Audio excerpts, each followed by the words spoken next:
Magandang pag-uusapan ay higit na ang Pilipina. Sa lungkot man o sa ligaya, karinyosa rin at masaya. Sa gitna man ng kahirapan, ay sigla pa rin kung Pilipina ay karinyosa. Oh my God, hey. Ay di naman porke, di na lang swabe, di na mabigat ang aking pasaning. Kita na doble, pita kang grabe, di na maghirap, tanging hangarin. Kung ayaw mo na akong makita manalo, wala akong pake. Ayaw mo na akong makita manalo, wala akong pake. Di naman porke, di na lang swabe, di na mabigat ang aking pasaning. Kita na doble, pita kang grabe, di na maghirap, tanging hangarin. Kung ayaw mo na akong makita manalo, wala akong pake. Ayaw mo na akong makita manalo, wala akong pake. Bata pa lang, huwag ka na magtaka. Kilala na bilang walang papa, walang dala, may papala.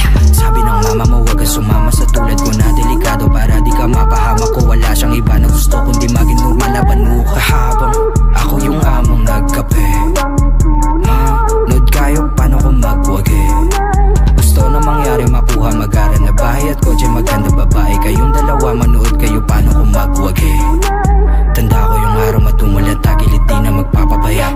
Malugod na tinanggap ang bawat mali, di sadyang nagawa. Nahubog na maging wais at di na mawawala. Ngayon mo sabihin, paano mo ko sisindakin?